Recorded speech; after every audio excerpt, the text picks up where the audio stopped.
Class 11th के सभी students को इस सत्र की प्रथम परीक्षा की बहुत बहुत शुभकामनाएं। रिवीजन टेस्ट पेपर केमिस्ट्री में हमारा पहला प्रश्न है,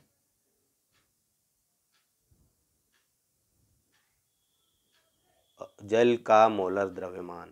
तो ऑप्शन बी 18 सही है। H2O जल का सूत्र होता है, 2 हाइड्रोजन का 2 और 1 ऑक्सीजन का 16, दोनों को जोड़ेंगे तो 18 प्राप्त होगा। इनमें से कौन सा ऊर्जा स्तर कोश नाभिक से दूर होगा? इसका उत्तर है ऑप्शन सी O। तो हम नाभिक से दूरी की तरफ बढ़ते जाएं, KLMNO, तो सबसे दूर होता है O ऊर्जा स्तर या O कोश। इनमें से किसका आयनन विभव न्यूनतम होगा? तो इसका उत्तर है डी, रूबिडियम का।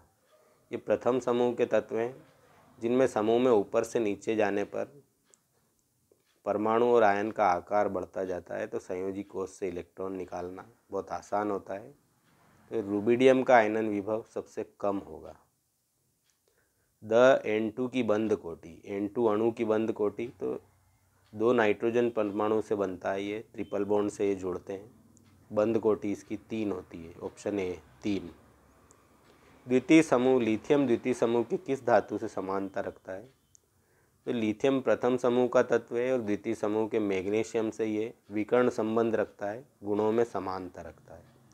ऑप्शन बी मैग्नीशियम इसका सही उत्तर है। प्रश्न क्रमांक 2, रिक्त स्थानों की पूर्ति। तो ये पहला प्रश्न जो है कैपिटल L है, यानी लीटर। तो ये लीटर जो है ये डेसीमीटर क्यूब, 1 डेसीमीटर क्यूब के बराबर होता है। 1 लीटर मतलब 1 डेसीमीटर क्यूब के बराबर होता है, आयतन की माप है ये। इसके बाद ब है द्विगंशी क्वांटम संख्या। L के प्रत्येक मान के लिए चुंबकीय क्वांटम संख्या m का मान होता है 2l+1। तो L है द्विगंशी क्वांटम संख्या, m है चुंबकीय क्वांटम संख्या। L का मान अगर 1 रखें तो m का मान 3 प्राप्त होगा। ये इलेक्ट्रॉनों के विन्यास को बताते हैं, यानी 1 मतलब p ऑर्बिटल का मान 1 हो, उसमें 3 उपकक्षक होते हैं, px, py और pz। BF3 की आणविक ज्यामिति, BF3 की जो ज्योमेट्री है वो त्रिकोणीय समतली होती है, ट्राइगोनल प्लेनर, इस तरह की इसकी संरचना होती है, त्रिकोणीय समतली। भारी जल का सूत्र, इसमें जल का सूत्र H2O होता है, जल के स्थान पर ड्यूटेरियम समस्थानिक होता है, हाइड्रोजन के स्थान पर ड्यूटेरियम समस्थानिक होता है, इसलिए इसका भारी जल का सूत्र होता है D2O। NaH किस प्रकार का हाइड्राइड है? तो NaH क्षार धातु हाइड्राइड है, अल्कली मेटल हाइड्राइड है, ये लवण के समान होता है, सलाइन होता है, क्षार धातु हाइड्राइड इसमें लिखेंगे उत्तर।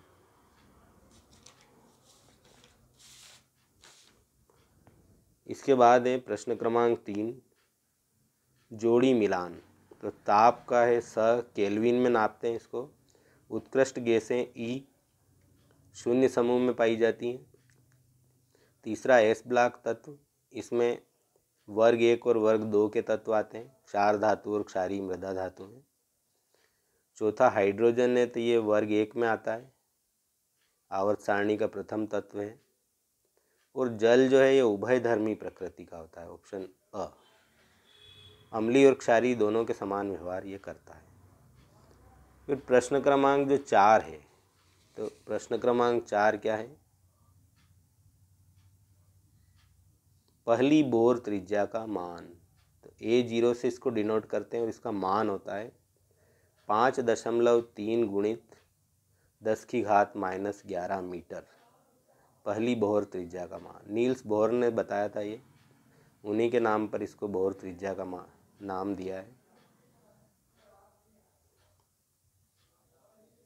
हाइड्रोजन परमाणु पर इसके प्रायोगिक कार्य किए गए थे। 5.3 × 10⁻11 मीटर। इसके बाद आवर्त सारणी में वर्ग किसे कहते हैं? आवर्त सारणी में कितने वर्ग हैं? तो आवर्त सारणी में समान गुणों वाले तत्वों को ऊर्ध्वाधर आवर्त सारणी में समान गुणों वाले तत्वों की ऊर्ध्वाधर या खड़ी कतारों को वर्ग कहते हैं और आधुनिक आवर्त सारणी में 18 वर्ग होते हैं और इनको ए और बी के रूप में देखें तो शून्य समेत 9 वर्ग भी कहते हैं, परंतु आधुनिक आवर्त सारणी में 18 वर्ग होते हैं। मीथेन CH4 में sp3 संकरण पाया जाता है। समचतुष्फल की संरचना होती है इसकी, sp3 संकरण होता है। 109 डिग्री 28 मिनट का इसमें कोण होता है। बर्फ की संरचना कैसी होती है? तो एक शब्द में वाले जो उत्तर है उनमें बर्फ की संरचना किस प्रकार की होती है? तो बर्फ की संरचना जो है ये इस प्रकार की संरचना बर्फ की होती है, चतुष्फल की संरचना होती है। तो इसमें बर्फ की संरचना चतुष्फल की होती है। बर्फ में H2O के अणु निकट आ जाते हैं जिससे ऑक्सीजन के साथ साथ हाइड्रोजन सहसंयोजक बंध से, 2 हाइड्रोजन ऑक्सीजन से सहसंयोजक बंध से जुड़े होते हैं और दूसरे एक और जल के अणु के 2 हाइड्रोजन बंध से जुड़ जाते हैं। तो जल के 2 हाइड्रोजन तो इस तरह से कोवेलेंट बॉन्ड से जुड़े होते हैं और दूसरे अणु के 2 हाइड्रोजन बंध के द्वारा जुड़ जाते हैं। तो इससे इसकी चतुष्फल की संरचना बन जाती है और इसका घनत्व भी अधिक हो जाता है, बर्फ का जल से अधिक हो जाता है। प्रश्न जो हमारा है, बर्फ की वर्ग 1 के तत्वों को क्षार धातु क्यों कहते हैं? तो वर्ग 1 के तत्वों को क्षार धातु इसलिए कहते हैं क्योंकि इनके ऑक्साइड्स और हाइड्रोक्साइड्स का जलीय विलयन क्षारीय होता है। ABL यानी अरेनियस, ब्रोंस्टेड और लेविस के अम्ल क्षारक सिद्धांतों का ये पालन करते हैं। इनके ऑक्साइड्स और हाइड्रोक्साइड्स का जलीय विलयन क्षारीय होता है, यानी इनको जल में घोलेंगे तो ये OH- आयन देते हैं। क्षारीय सिद्धांत का पालन करते हैं। प्रश्न क्रमांक 5 है हमारा, मोलरता की परिभाषा। मोलरता क्या होती है कि 1 लीटर विलयन में उपस्थित विलेय के मोलों की संख्या को मोलरता कहते हैं। इसे कैपिटल M से दर्शाते हैं। तो सूत्र के रूप में क्या लिखेंगे? विलेय के मोलों की संख्या बटा विलयन का लीटर में आयतन। तो विलेय का द्रव्यमान बटा विलयन का अणुभार गुणित विलयन का लीटर में आयतन, सूत्र के रूप में भी इसको लिख सकते हैं। 1 लीटर विलयन में उपस्थित विलेय के मोलों की संख्या को हम क्या कहते हैं? मोलरता। प्रश्न क्रमांक 5 है, हाइड्रोजन के समस्थानिकों में न्यूट्रॉनों की संख्या। तो प्रोटियम और ट्राइटियम के लिए पूछा है इन्होंने। तो हाइड्रोजन यानी प्रोटियम जो होता है उसमें न्यूट्रॉन नहीं होता है, 0 होता है।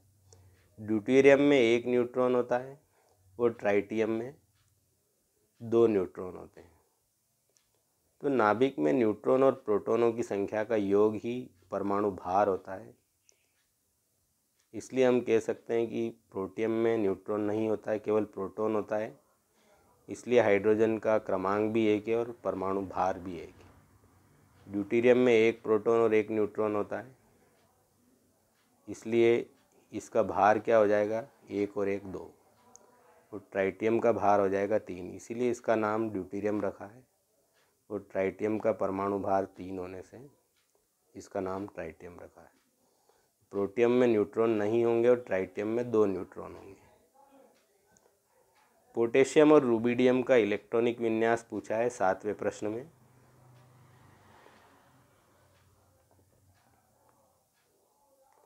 तो पोटेशियम का परमाणु क्रमांक होता है 19। इसका इलेक्ट्रॉनिक विन्यास है 1s2 2s2 2p6 3s2 3p6 4s2 4s1। तो या इसको यूँ भी लिख सकते हैं कि आर्गन 18 और 4s में 1 इलेक्ट्रॉन, तो 19 हो जाएंगे। रूबिडियम 37 को हम देखें तो 1s2 2s2 2p6 3s2 3p6 4s2 4p6 5s1, ये इसका विन्यास है। या क्रिप्टॉन 36 में 5s1 में एक और इलेक्ट्रॉन रख दें तो ये रुबिडियम 37 हो जाएगा। इस तरह से हम इसका इलेक्ट्रॉनिक विन्यास लिख सकते हैं। प्रश्न क्रमांक जो हमारा 8वां है,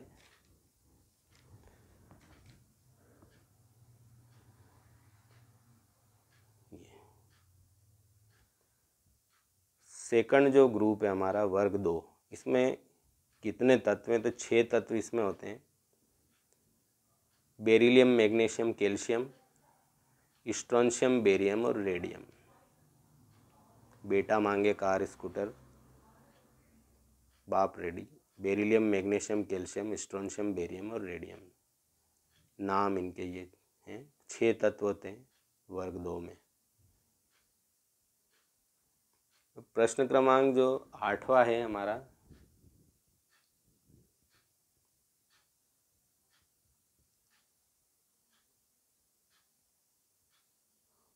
वर्ग 2 के ऑक्साइड, हेलाइड और हाइड्रोक्साइड व सल्फाइड के सूत्र लिखने हमको। तो इनके जो ऑक्साइड्स, हेलाइड, हाइड्रोक्साइड और सल्फाइड के सूत्र लिखने हैं। तो इनके जो ऑक्साइड्स हैं तो वो इन सब की वैलेंसी 2 होती है और ऑक्सीजन की भी 2 होती है। तो BeO, MgO, CaO, SrO और BaO। Beryllium oxide, magnesium oxide, calcium oxide, strontium oxide और बेरियम ऑक्साइड। हाइड्रोक्साइड हम देखें तो OH-1 होता है और ये +2 होते हैं, इसलिए 2 जोड़ रखें। ये BeOH whole twice, MgOH whole twice, CaOH whole twice और BaOH whole twice. Beryllium hydroxide, magnesium hydroxide, calcium hydroxide और बेरियम हाइड्रोक्साइड। और सल्फेट देखें हम तो SO4 पे भी -2 होता है, इन पे +2 होता है। तो BeSO4, MgSO4, CaSO4, SrSO4 और BaSO4। Beryllium sulphate, magnesium sulphate, calcium sulphate, strontium sulphate और बेरियम सल्फेट। और हेलाइड्स अगर हम इनमें जोड़ें तो हमको 2 हेलाइड जोड़ने। हेलाइड यानी halogen, chlorine, bromine, iodine. Chlorine, bromine, iodine इनमें जोड़ें तो हेलाइड बन जाएंगे वो। तो इनकी वैलेंसी +2 होने से हमको हेलाइड की -1 होती है, तो 2 परमाणु जोड़ने पड़ेंगे, जैसे BeCl2, MgCl2, CaCl2, SrCl2 और BaCl2। ये इनके हेलाइड्स हो जाएंगे। अब प्रश्न क्रमांक जो 8 है अगला, 8वां वाला, तो इनमें प्रश्न क्रमांक 8, इसमें इनके लुईस स्ट्रक्चर पूछे, कार्बन डाइऑक्साइड, फ्लोरीन और वाटर का। तो इसमें अपन देखें कार्बन डाइऑक्साइड में तो ये अष्टक पूरा करते हैं। ये ऑक्सीजन के वैलेंस शेल में 6 इलेक्ट्रॉन होते हैं, कार्बन के वैलेंस शेल में 4 इलेक्ट्रॉन होते हैं। तो इस तरह से दोनों के अष्टक पूरे हो जाते हैं। ये तो कार्बन के इलेक्ट्रॉन को स्टार से दर्शाया, ऑक्सीजन के इलेक्ट्रॉन को डॉट से दर्शाया। फ्लोरीन में हम देखें परमाणु क्रमांक इसका 9 होता है। तो वैलेंस शेल में इसके 7 इलेक्ट्रॉन होते हैं। तो इस प्रकार से दोनों जुड़ते हैं तो दोनों का आपस में अष्टक पूरा हो जाता है। एक परमाणु के इलेक्ट्रॉन को स्टार से और दूसरे परमाणु के इलेक्ट्रॉन को डॉट से दर्शाया गया है। जल को हम देखें तो जल के वैलेंस, ऑक्सीजन के वैलेंस शेल में 6 इलेक्ट्रॉन और हाइड्रोजन के पास 1 इलेक्ट्रॉन होता है। इस प्रकार से ये अपना अष्टक पूरा कर लेते हैं और हाइड्रोजन अपना डायड पूरा कर लेता है। हाइड्रोजन के 2 इलेक्ट्रॉन कंप्लीट हो जाते हैं, ऑक्सीजन के 8 इलेक्ट्रॉन कंप्लीट हो जाते हैं, फिर जल का अणु बना लेता है। ये इनके लुईस स्ट्रक्चर थे, CO2, F2 और H2O के।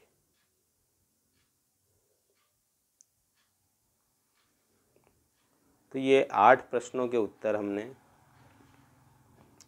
इस वीडियो में देखें। इसका 8वां वाला भी देख लेते हैं, सिग्मा और पाई बंध में अंतर। तो चाहे s ऑर्बिटल हो या p ऑर्बिटल हो, जब ये समाक्ष अतिव्यापन करते हैं इस तरह से तो सिग्मा बंध बनता है, और जब ये पार्श्ववर्ती अतिव्यापन करते हैं चित्रानुसार इस तरह से तो पाई बंध बनता है। तो सिग्मा बंध ज़्यादा स्टेबल होता है, ज़्यादा प्रबल होता है, पाई बंद कमज़ोर होता है, केवल अट्रैक्शन होता है। वो सिग्मा बंद को इस चिन्ह के द्वारा दर्शाते हैं और पाई बंद को इस पाई के चिन्ह के द्वारा दर्शाते हैं। तो ये सिग्मा और पाई बंद में 3 अंतर थे। तो ये 8 प्रश्नों के हल हमने इस वीडियो लेसन में दिए हैं। बाकी इस वीडियो लेसन के पार्ट 2 में आपको संपूर्ण प्रश्न का बिल्कुल सरलतम और कंसेप्चुअल हल हम देंगे। यदि वीडियो आपको अच्छा लगे तो लाइक करें, शेयर करें अपने साथियों को और सब्सक्राइब करें। Thanks for watching.